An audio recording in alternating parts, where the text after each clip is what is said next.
Welcome to the Hudson Show. Coming up, why you might want to cut back on your chicken nugget intake. Also, what is pee-xiety, and do you have it? All that and more on the way next. So crazy if you've seen any of the videos of all the snow that struck like New Orleans and southern Alabama and the panhandle of Florida, like Pensacola. It's unfathomable to me that could happen. Yeah. And I don't know how you recover. Like, how did they live in New Orleans? It's not like they had snow shovels. Right. Or salt right. or plows. And they got a lot of snow. And it led to things like this happening. A woman in Alabama, which was struck by snow, wound up being forced to have a baby. She was trying to get to the hospital, couldn't make it to the hospital because of all the snow, and instead delivered the baby in her car in the parking lot of a Krispy Kreme. Oh, my goodness. Yeah. You might be wondering, what did she name the baby? Yeah, what did she name the baby? Dallas.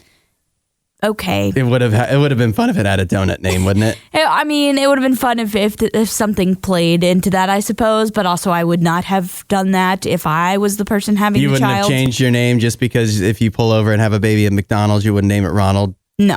I think that would be cool. But she did not name the baby after Krispy Kreme. However, according to this Krispy Kreme, they are going to offer the family free donuts for a year. Big deal. They do that for everybody. Yeah. And they're going to be, they're offering to host Dallas's first birthday party a year from now. Oh, that's adorable. Yeah. Isn't that nice of them? I don't know what, not that Dallas will remember it. He'll be a year old, but it'll be fun for the family if they want to take Krispy Kreme up on that. Yeah, fun pictures, fun memories, all of that. So I always think it's fun when businesses kind of offer things up whenever someone has a baby at their business. It's the least Krispy Kreme could do because they were closed at the time she had the baby. So it's not like they even helped in any way. Right.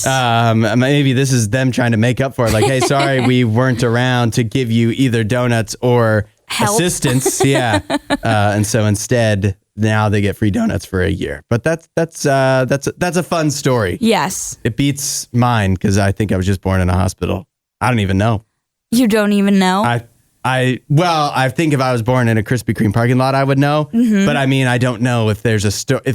If there's no story to me being born. Your mom has never told you, like, hey, this is what happened when you were born? It's not very exciting. It was just like, yeah, I don't know. We had contractions and we went to the hospital. Like, that's not very interesting. I mean, Sorry to all the women that have had babies, but it's not a very good story. It's more eventful than that, Hudson. But I would say that my mom has shared my birth story, my siblings' birth story multiple times. Yeah? Are they, how good are they? I mean, they're fun stories. I mean, there's different, I guess, things that happened or whatever. Like I was, my mom had us all by C-section. So, yeah. Yeah, that's, I don't know if that's exciting, but it is not fun. No, and she was awake for at least me and my sister, not for my brother, but for me, apparently the doctor kind of like forced having me a little early. Okay. And so I guess I wasn't like ready to be born. Mm-hmm. And so they literally had to push me down when they, opened my mom up. And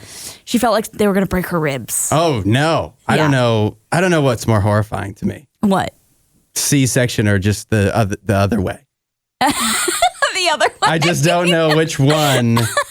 C-section, I'm squeamish, so I just don't think that I really want to observe either. Yeah, they both sound pretty exciting. I don't have the stomach for it. We now know who will be competing for the Super Bowl in New Orleans in less than 2 weeks. We have the Chiefs going for Super Bowl number 3 in a row, which is crazy. Mm-hmm. Never been done before. And of course, they'll be taking on the Philadelphia Eagles, who kind of stomped all over eventually the Washington Commanders yesterday. Allie, we were texting back and forth about that Chiefs-Bills game. What a finish. Oh, man.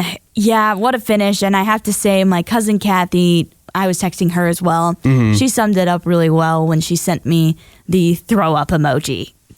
I don't know why y'all are so upset about the Chiefs all the time. They're a dynasty. Everyone was rooting against them except for Chiefs fans and Swifties. And which me. I know you're a Swiftie, so I get it, but... I started respecting the Chiefs long before Taylor Swift showed up. It's not that I don't respect them, It Hudson. sounds like you don't respect them. I do respect them. They have earned this, but I just don't like it. Okay? I mean, it would be more fun. I think it's fun that they get to go for 3 in a row and that they have done it. So, like, people can complain about the referees, but other than that, which they complain about for every dynasty and every team that ever wins. But like, what have the Chiefs done wrong? There's not even like a deflate gate thing with the Chiefs. No, they've just done it all above board, and it's been amazing. I don't think there's anything where I'm like, oh yeah, this is the controversy or whatever. Yeah, it's rigged. In fact, there were several flags that were thrown against Kansas City in that game towards the end that really did help the Bills to score and eventually tie the game to 29-29. Right. So I don't think you can really make an argument that there were bad calls. I know some people are saying the spot on 4th down at that one of those last drives was a bad spot, and and the Bills actually did get the first down. So I know people are making that argument, but they're coping. Yeah. I'm just not happy as a person that would love to see a little diversity in the Super Bowl. Well, maybe you should complain about the Eagles winning then.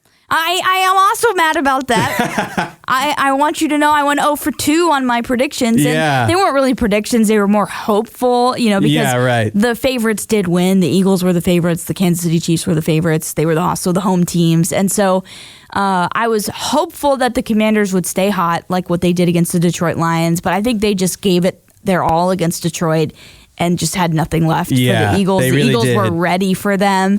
And the Bills, I mean... What a game. You can't deny that the Bills tried their absolute hardest and it just came up short. Yeah. Well, I mean, the Bills, too, you have to be, as a fan, kicking yourself because you're thinking you've got Josh Allen driving the field, a chance to score to take the lead. Why are you in running the fourth the ball? quarter. Yes. And they just failed on 4th down. He made a pretty good throw considering the circumstances too. Right. And Dalton Kincaid, just didn't end up catching it. So they had their chance. I do think that last drive was absolutely nonsensical. Like it didn't make any. It played out for them. It didn't make any sense. They had just in the previous drive gone down the field to score. And we're just, throw after throw. And for whatever reason, they went away from that. Yeah. Well, I think they were thinking, because we were texting, I said, whoever has the ball last is going to win the game. They were trying to play the game. Yeah, there was like 4 minutes left. And so they're trying to not let the Chiefs have any time left. But you're getting a little too cute there, though. Yep. If I was the Bills, I'd be trying to score as fast as possible. And then if the Chiefs score, you have more. Hopefully, you'll have time. Now, did you see in the Commanders? If you want to talk about referees, the Commanders-Eagles game. Granted, the game was it was decided by this point. But the Eagles had the ball down at the goal line, and the Commanders kept going off sides or getting encroachment penalties to the point where the referee said, "If you continue doing this intentionally, we can award the Eagles a touchdown."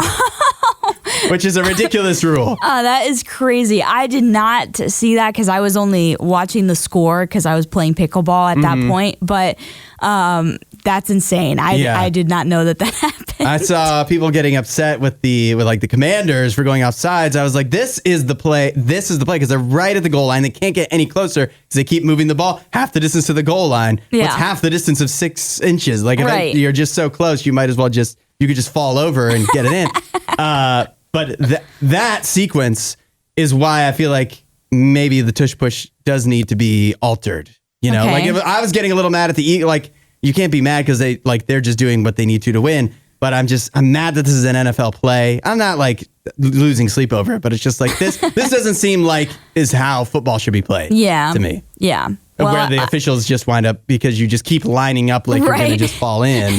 And push Jalen Hurts in, that the officials are going to award you a score. Right. Because the only way the Commanders have hope of stopping you is jumping the snap. I thought that only happened to Mahomes. You may not even realize it, but there's a 50-50 chance that you suffer from a condition known as pee-xiety. Okay. That is the condition that is anxiety that strikes when people feel stuck in a situation that prevents them from going to the bathroom for a long period of time. Oh. I didn't know that was a condition. that you could have. I didn't either. A very specific kind of anxiety that surprisingly, it says 51% of people admit to having this. I feel like, doesn't that something that happens to everybody? Like, what do you do when you do need to go to the bathroom and you're not able to at the moment when you're in a meeting? Or do people just like not have a problem? Are there people out there that will just not have a problem excusing themselves? I am the type of person that doesn't have a problem. Really? I'm just, because how are you going to stop? What are you going to tell someone no? I don't they know. need to go to the bathroom? And you're going to be like, nope, sorry, can't do that. I mean, yeah, I guess they're not going to do that, but I always feel bad. And I don't feel bad at all. I also feel like I have the phenomenon of breaking the seal, where if we're in a meeting here at RadioU and we're like 15 minutes in, it's like, oh, I don't know if I can hold this the entire time for the rest of the meeting. Then I'll go to the bathroom. If I do go to the bathroom, then all of a sudden, another 15 minutes later, I'm going to have to go again. The break, like once you make it okay to go to the bathroom, how many times are you going to get out of that meeting by going to the bathroom? Okay, and so I have to deny myself. You don't need to abuse it, but also I feel like our meetings here at RadioU are not super long, so I have never had an issue where I'm like, oh my gosh, I need to be worried about, what am I going to do for the next 5 hours or whatever. Sounds like you haven't been in enough meetings with a sledgehammer yet. But I do think that they shouldn't be so high pressure. Like anything, we can pause the meeting. We can come back to it. That's exactly what I'm thinking. I'm like, there's nothing that is that dire that you need to worry about not being able to get up and go to the restroom when you need to. Michael and Nikki's time is valuable. Everyone's time is valuable, but come on, we all know that when you gotta go, you gotta go. Yeah, but even with that said, 92% of people, according to the survey, admit to holding off going to the bathroom so they don't miss out on something exciting or important. Okay, well, we've all been there. You may be watching movies. Yeah, you may be watching a movie and you're like, I don't want to miss a scene. And so you just hold it out and just wait and then have to go to the bathroom so bad as soon as you leave the theater. We've all been there. Yeah, we have. And you know what I do to overcome this? Because I just think that I have a lot of mental fortitude. Mm-hmm. And so what I do is I learned this a while ago, that when you start to feel like you need to go to the bathroom, your bladder is like 20% full. So you've got a long way to go before you actually need to go. So there actually are two areas of your bladder that would give like a warning signal to your brain. And one of them is not actually like 20% full, but it's getting close. It's probably about 20% away from being full. And then once it gets to that second warning where it gives, a signal to your brain like you need to go, that's when it starts to get bad. And it's like, okay, if you hold it any longer, you could actually cause damage to your bladder. So some people actually can break those warnings though by ignoring them. Like their bladder will stop functioning correctly if you ignore it too long. Well, I really wish you didn't tell me this, because now what is my mental trick that I play on myself so that I can watch movies? You're still technically correct. Like, you're still technically correct about that first warning not being one that you need to immediately go. But once you get to that second feeling of oh, I need to go to the bathroom, that's the one that you need to not ignore as much. I'm forgetting everything you ever said because it will break me. Okay. It will break my skill that I've developed. Don't break your bladder. It's time for our Monday tradition, the box office breakdown, looking at what made money and what didn't in theaters over the weekend. Let us know what you've watched recently, TV or movies, at 8772-RADIO-U.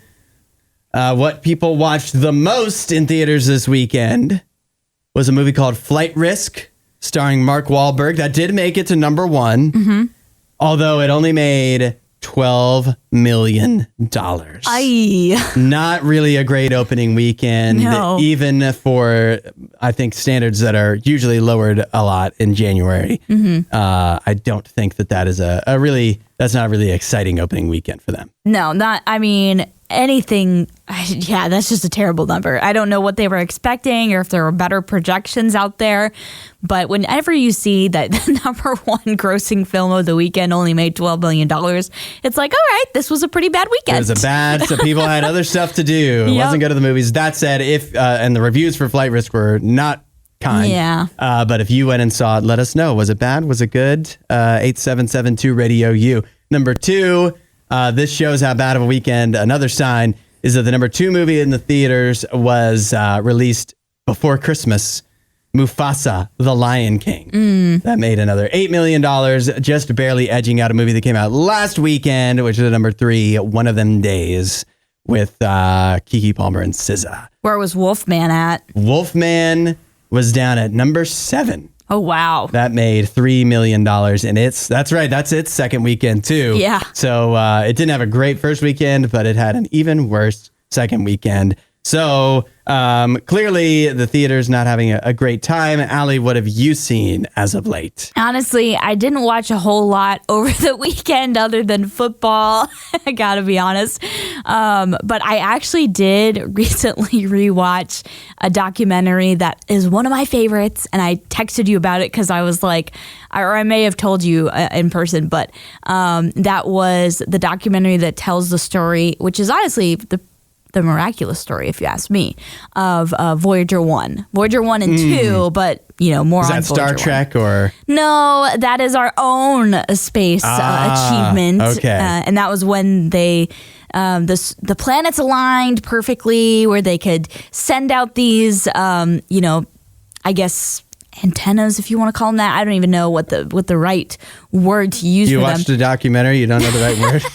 But basically, these were things that were, capturing information, pictures, all sorts of stuff from the planets. And they were the closest look that we had ever gotten, because Hubble was not in, orbit yet. It wasn't in orbit until the 90s. So we didn't have great imagery of, Saturn or Jupiter or Neptune, And so these were our first close looks at those. And it's just, I love it. As a space junkie, I absolutely love it. Well, I'm glad that one of the two of us watches things that connect with the common man. Okay. It's me, because I was worried with the Oscar nominations coming out and me diving into that I would sound esoteric, but it's not. I watched Sonic the Hedgehog 3. But what? I thought you said you were going to actually watch Oscars I am going to watch Oscars stuff, but first I had to watch Sonic the Hedgehog 3. Somehow it was easier to convince me to go see Sonic 3 than it is for me to convince other people to see Oscar movies. And so I went and saw Sonic the Hedgehog 3, and the reviews for that were very good, and for good reason. It was a fun time. I don't think it got nominated for any Oscars, unfortunately. Yeah, I'm not sure about maybe for animation. Maybe? I don't think so. Okay. No, I think it. Yeah, I mean, the effects in Sonic are good. Yeah. They're not like Kingdom of the Planet of the Apes or whatever it's called. Right. So it's not on that same level. But Sonic was fun. Jim Carrey, I don't remember seeing the trailers for Sonic as much. I didn't either. But this is a very, very minor spoiler. Jim Carrey obviously plays Dr. Robotnik. He keeps saying that this is going to be the last movie he ever does. He plays Dr. Robotnik, and then he plays a second role as Dr. Robotnik's grandfather.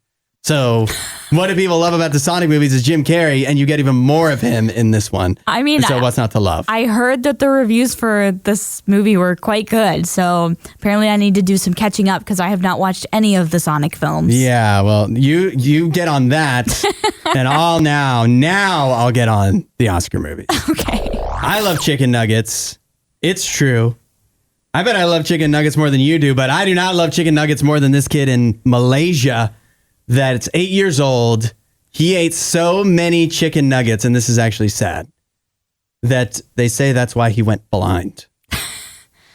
My God. It's not funny. He ate so many chicken nuggets he went blind. This is so sad. I sighed. I wasn't laughing. I sighed, okay? No, this is incredibly sad, because apparently what it says is this poor 8-year-old child who is fully dependent upon his parents to, give him a good diet, had an extremely unhealthy diet since he was an infant, and had vitamin A deficiency, which caused atrophy in his eyes, which is non-reversible. Yeah. So he is permanently blind because of this. So he probably, now at this point, he probably hates chicken nuggets because they made him go blind. I would imagine he's extremely confused for sure. Like, why did you feed me something that would make me go blind? Yeah. This is surprising to me because I used to think until just now that nothing health-wise you do matters until you're like 13. I thought you could,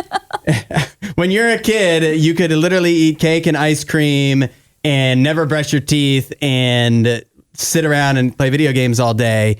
And until you're like 13, like nothing matters because you just get like a reset once you hit puberty. To me, you get new teeth. You're like, that's when, and you know, puberty will, you go growth spurt. And then that's when everything matters. Apparently not. You do have to at least take some care of yourself, or your parents do, before you go through puberty. This is why your parents tell you to eat your vegetables. Yeah. But clearly his parents did not make vegetables available to him. Or they tried and he didn't eat them. Who knows? But it says that his diet consisted of only chicken nuggets, sausages, and cookies. That was it. I think I need to change my diet. I do have eye problems. Yeah, maybe it's because how I'm eating. You're not getting your proper amount of vitamin C or vitamin A, which, by the way, if you are thinking that you have a deficiency, there is a thing called supplements. Yeah. Huh? I think most cereal has a lot of vitamin A, doesn't it? I believe there's lots of different fibers and vitamins in cereal for sure. Like, I think we talked about it not too long ago. You know, when you do remove that from your diet, there are some vitamins that are, you know, a part of those cereals. Yeah. Or you can just go to, I'm sure, Vitamin Shoppy, or even like the vitamin aisle at your grocery store. Yeah. It might cost a lot. But you know what you probably should do is actually, you know, like talk to a doctor. That's what I'm thinking. And I keep thinking don't take our advice on this. I keep thinking to myself, it's like, I don't know what the healthcare system in Malaysia looks like, but I would imagine we have no idea. In America, a pediatrician would pretty easily be able to tell you, you know, hey, your child that is deficient in these areas, or, you know, is not growing or whatever. Or I'm seeing some issues with their eyes. Who knows? But I don't know if that was available to this family. I think it's much different there. But yes. Hopefully, I guess hopefully somebody sets up like a GoFundMe for him or something. I know. I feel so bad for him. And a little 8-year-old? Yeah. No good.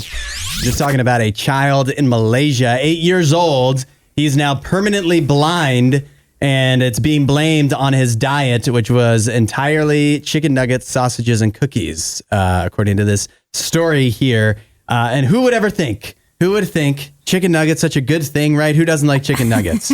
And that you could eat chicken nuggets to the point where it caused you to go blind.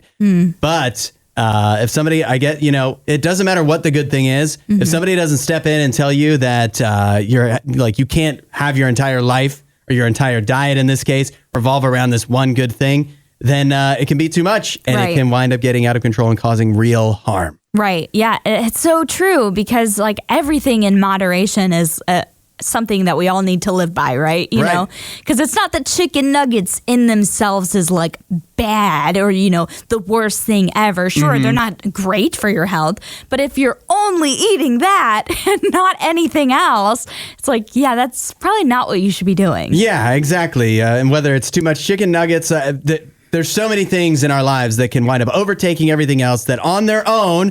Would social media be so bad if you had it in moderation? Probably not. Would like really wanting to have, you know, like a relationship be so bad? Probably not. But if it's all you ever think about and you revolve your entire life around that, that's probably going to cause actually some harm to your life. And that's, you know, those are some of the, I feel like, more everyday cases, but there can be much worse things too.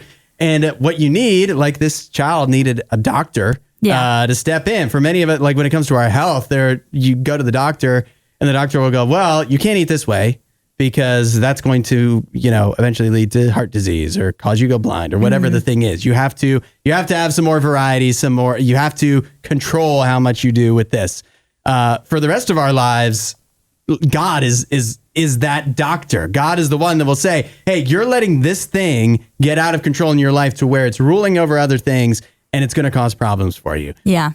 Jesus will step in and help you out with that if you are open to listen to him and spend that time with him to find out what he actually has to say about your life. Yeah, it's so true. I have one of my favorite prayers is like, test me, O Lord, and see, what's in me, Right. Test these anxious thoughts that I have is a prayer that I believe David prays in the Psalms. And, remove all of this stuff that is not necessary. It's a dangerous prayer to pray. Don't get me wrong. Yeah. If you pray that prayer, be prepared. But it's so important to let God be the one to tell you those things that you do need to remove from your life. That's right. And I know it is, you're right. It's dangerous. It can be frightening at first to be like, well, what if this thing that I revolve so much of my life around, what if that does get taken away?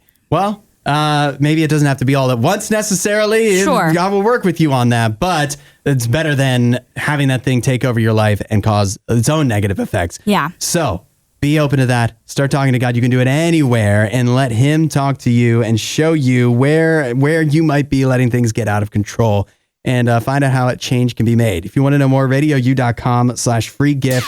I actually want to hear some thoughts on this. We're opening up the Hudson hotline.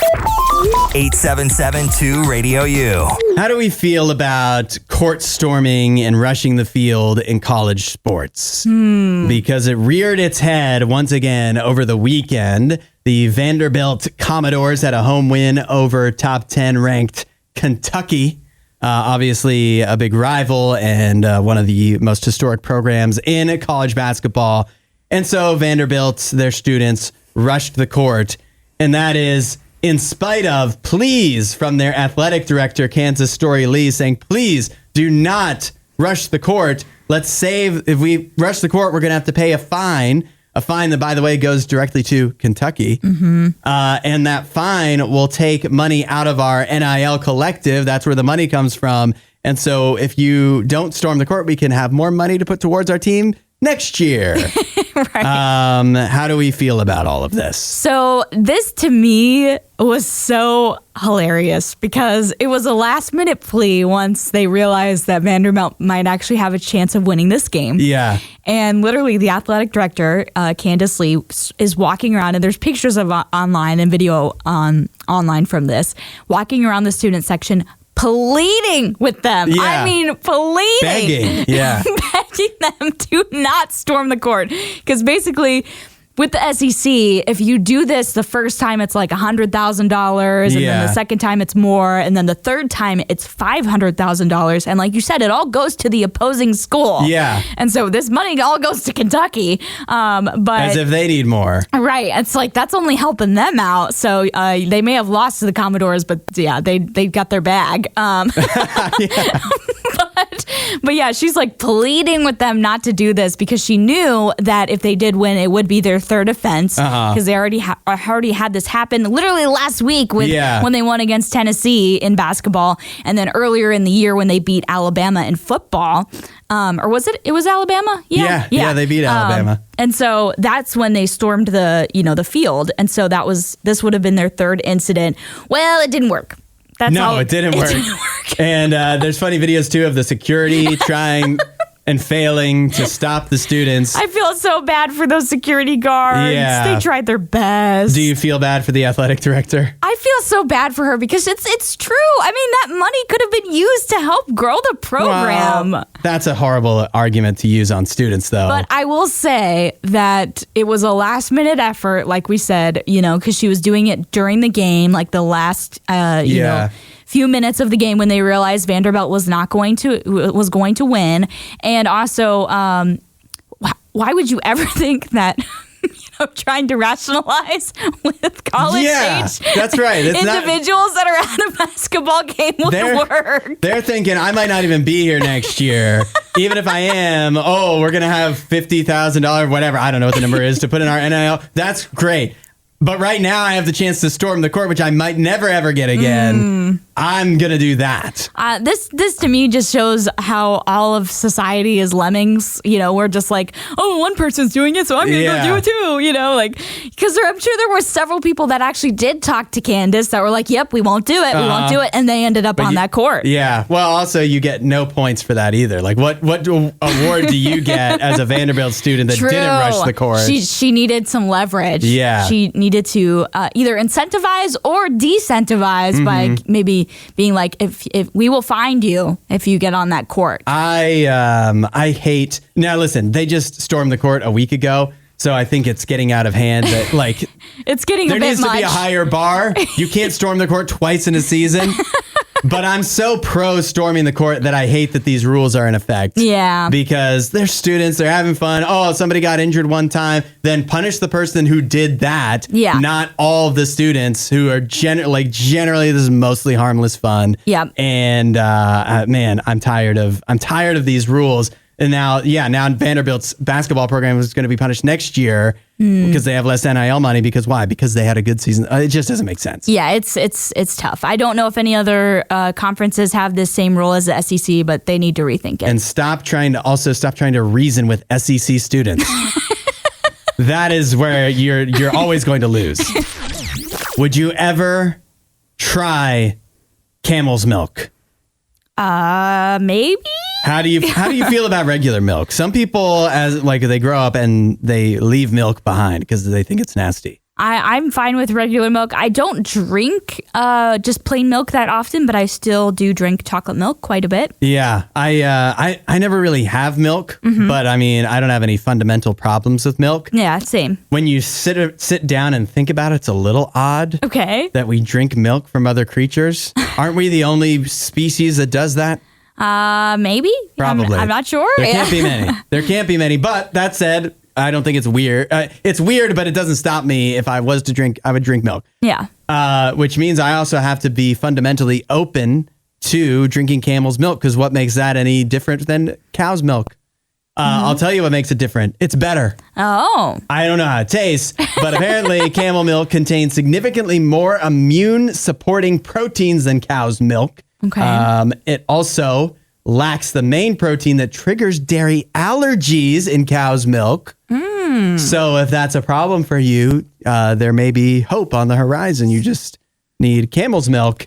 It also has bioactive compounds that help fight harmful bacteria, support heart health, and create a healthier gut environment. Interesting. So lots of supposed health benefits to drinking camel's milk versus cow's milk. So maybe to me, it's all about the taste. So I don't really care about the health benefits. Yeah. I'm sure there's many things about cow's milk that are good for you. There's a few that probably aren't, but it tastes okay. It's not gross to drink it. Yeah.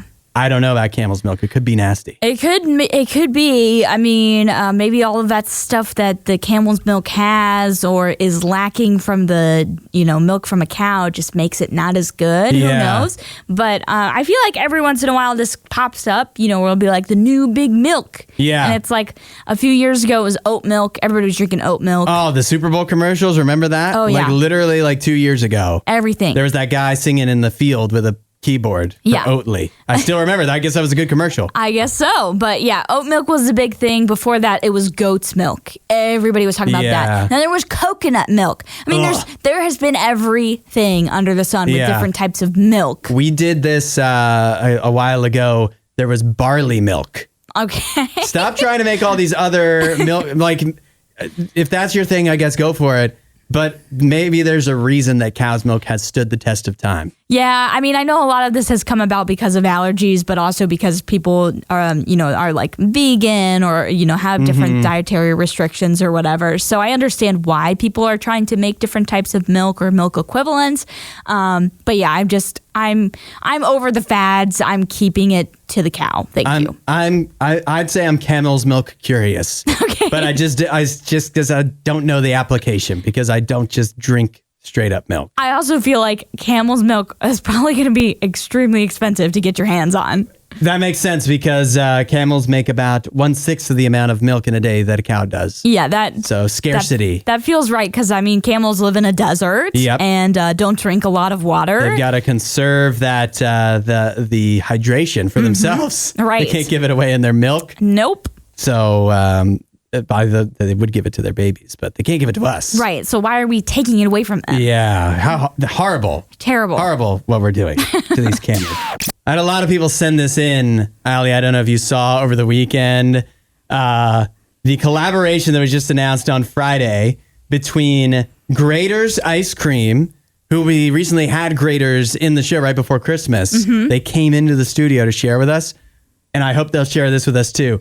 A new ice cream they are collaborating with Skyline Chili to make a Skyline Spice ice cream. Oh man, this piques my interest to say the least. I mean, I'm more of a savory gal, and so anytime you bring up a potentially savory ice cream, I'm like, I'm intrigued. I have no idea if I'll like it, but I'm intrigued because I've never tried like an ice cream that would be a flavor like this before, so I have no idea what to think. But it's certainly interesting. They say, oh man, we got to do this. We got to get right on this because today is the first day it's available. Right. The Skyline Spice Grater's Ice Cream is available starting today at Grater's Scoop Shops, Skyline Restaurants, and some Kroger's as well in the Ohio, Indianapolis, Kentucky area. And that starts today. Yeah. So we can't waste any time on this. Yeah. And to me, Skyline chili, Cincinnati style chili, very divisive. Outside of Ohio, I think in Ohio, most people, that's what they grew up with. I love Cincinnati chili. And to me, Cincinnati chili, especially you put it on like cornbread or something like that, basically is dessert. It basically is. Like I would eat that for dessert. And so you put that in ice cream. It would be really good. I don't know if it has cornbread chunks in it. That's not really what Skyline does. Yeah. But that would be amazing. That would be a good thing to serve with it. I mean, it is saying Skyline Spice, so I'm not sure if they would have something sweeter like that in it. But we got to get Jason Hudson back in the RadioU studio, back on the Hudson Show, which is just so funny that his name is Jason Hudson. But we need to get him back to bring us some Skyline Spice. We got to get Graders on the horn to help us out here. And if not, we'll have to go just venture out on our own and find this because it sounds interesting. Yes. It's not a guarantee to be good, but you can't not try it. In Ohio, you have to. Right. Like it's all things Ohio. Yeah.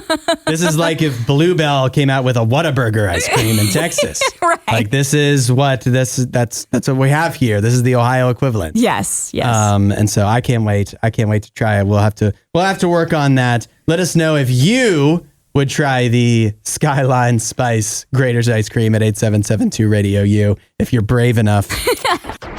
Ali, I'm curious, as an Ohio State Buckeyes fan, are you reeling at the news that their defensive coordinator, Jim Knowles, has decided to leave the program and instead join Big Ten rival Penn State in the very same role that he's had here at Ohio State? I will admit it does not feel great, especially knowing that Penn State, is one of the big competitors that Ohio State is going to be going up against and has been for many years. And so it is very much like, switching to a rival, kind of.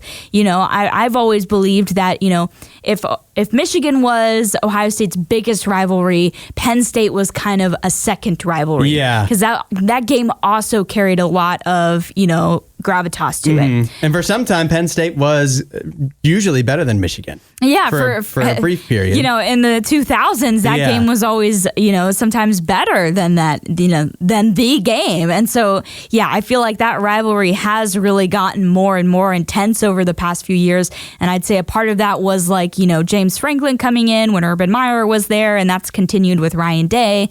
And so, this doesn't feel great as a Buckeye fan for sure, but Jim Knowles, he won us a championship, so I guess I can't be too upset, but I just wish he didn't go to another team in our conference. Well, there is more to the story, too. Supposedly, he, according to reports from Pete Thamel, the deal is that he took at Penn State to become their defensive coordinator.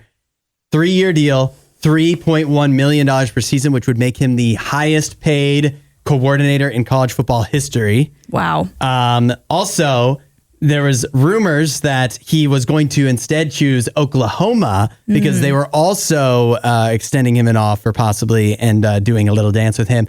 And his fiance is from Oklahoma. So it was like, oh, is he going to go to Oklahoma? And possibly against his fiance's wishes, I suppose. He's like, no, I want to go to Penn State. Apparently, he's a Pennsylvania guy. Yeah, he's from Philadelphia. Although, to me, as much as I love, like, Pennsylvania is great, a lot of it. But knowing Columbus and knowing State College, I don't know anyone who would choose State College. I don't know, maybe he likes hunting or something. Maybe.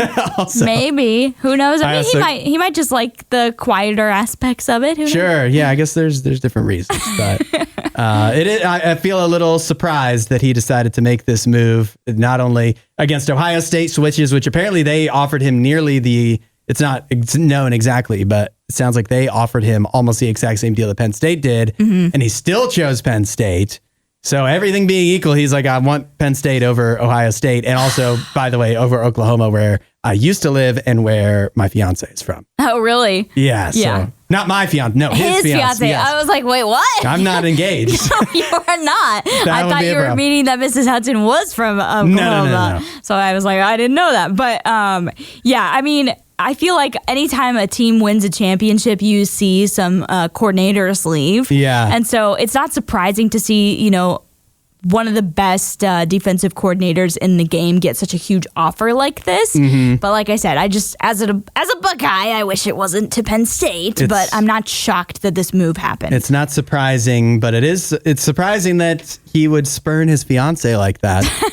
We don't really know what the fiance was saying. She might have been like, go get your bag, honey. Maybe she's the one who told him not to go to Oklahoma. Yeah, maybe she's like, don't come here. It sucks here. Yeah, let's move to Pennsylvania. No. State College is much better. Oh, no. And if she's saying that, anything's better than Oklahoma. We're going to need a verdict on this one at 8772 RadioU. It's for you to decide. You be the judge. Will you side with 19-year-old Genesis Monita, who is suing Bill Miller Barbecue Enterprises? She is suing because she claims she was burned by the restaurant's barbecue sauce on May 19th of 2023. According to her lawyer, the barbecue sauce was in one of those thin plastic cups. She was going to put it on her breakfast taco that she had gotten from Bill Miller's. And the barbecue sauce says the Bill Miller policy is to serve the barbecue sauce at 165 degrees. On the morning in question, it was served at 189 degrees. The state of Texas, where this occurred, says that it's safe to serve at 135 degrees. Oh.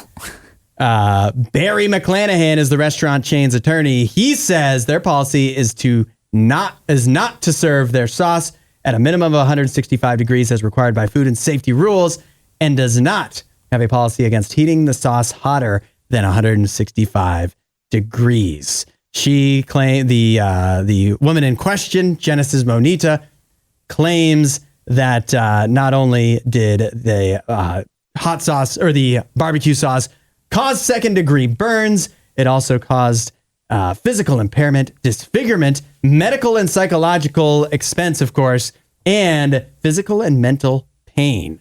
So, should she be awarded anything for her burns that she experienced allegedly at Bill Miller's barbecue restaurant? I mean, I'm looking at a picture at her right now, and obviously we can't see inside of her mouth, but I don't see any disfigurement. She says she dropped it on her legs. Oh. Yes, I must have missed that. She dropped it on, it was so hot when she got it through the drive-thru, she dropped it out of her hand and it fell onto her legs, obviously getting all in her car and on her legs and burning her thighs. Yes. Yikes.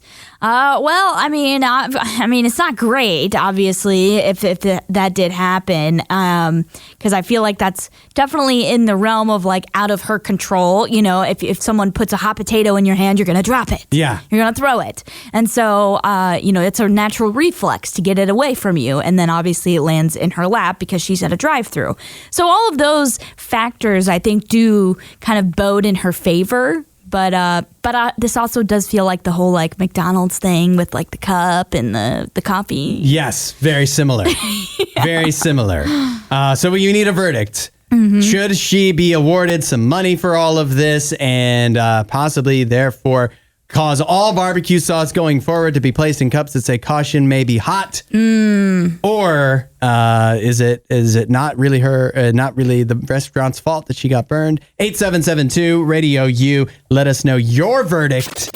We are doing You Be the Judge. The quick version of this case is a woman in Texas suing a barbecue restaurant after she suffered, she says, second-degree burns and tons of anguish and other expenses due to the restaurant serving her barbecue sauce close to 190 degrees in a thin plastic cup. Should she be awarded some money? What should the outcome here be? We heard from Susanna, who says, I tend to side with restaurants, but I'm not so sure in this case. Either way, I want to know what all is in this breakfast taco from a barbecue place. I know, that's what I was thinking too. I was like, what? Well, fortunately for you and Susanna, I can tell you that they have a bean and cheese taco. Here's a picture if you'd like to see. Oh, maybe I don't. That's a now bean this and is cheese making breakfast. Me hungry. But look at the potato and egg. Oh, that looks so good. Yeah. Hudson, stop showing this to me. That would be good, wouldn't it? No wonder she was going there. No wonder she wanted to have that barbecue breakfast taco. By the way, the attorney for the restaurant states that she had eaten at this restaurant 100 times. They had that on record? Yeah, how do they know? How do they know that? She's only 19 years old, too. That's a lot of time. times. That's crazy. That's That like is 5 times a crazy. year, every year of her life. Yeah. Which, I mean, I'm sure it's been more than that because Yeah. I'm sure she's been going there, several times. Yeah, more recently frequent, but possibly not anymore at all now since she burned her legs. Aurora says that my opinion is these maximum temperature laws are dumb. People like hot food, and hot food is hot. However, they should have to serve hot food in sturdy containers to avoid these kind of accidents. It's the same opinion she says she claims for that McDonald's incident that you mentioned with the hot coffee from years ago. Yeah. Aurora says, I vote in favor of her because of the flimsy container, not the temperature. That's a good point. Yeah. Because that's where they cut corners, right? The restaurants, they want the cheapest, Little sauce supplies they can containers. use. Yeah. Yep. And, but it's true that people love to complain, go to a restaurant, oh, it wasn't hot enough. And so they got to keep these things hot or people will be upset. I know. Also, it could cost a lot of money. It's a weird balance to strike. It's hard to try and find that. And so, yeah, I feel like this is a rare case where I actually do kind of side with the, I guess, victim, if you want to call it that, in the scenario, because I do think that there was probably nothing she could have done to make it better or avoid something like this happening. Yep. So I guess I do side with her in that, some damage was done. But I don't know if I would go to the extent of being like, I'm suing you for millions of dollars. You know what I mean? Well, you got to an important point because this is a case that has now been decided. This is why it's in the news. And she did win the case. Okay. And I'm with you. I feel like I understand, like it wasn't her fault. She got burned. She should get something. I don't think she should get $2.9 million, which is what she gets. So it's very similar to that McDonald's case. Very similar. That feels like about, I don't know, like at least $0.9 million too many. Probably closer to like $2.5 million too many. Way too much. $400,000 for getting second degree burns on your legs feels, I think that would be fine. All I know is that lawyer has to be very, very happy because he just got a payday. Cha-ching, cha-ching, cha-ching. Thanks for listening to The Hudson Show. Please don't forget to rate and review the podcast.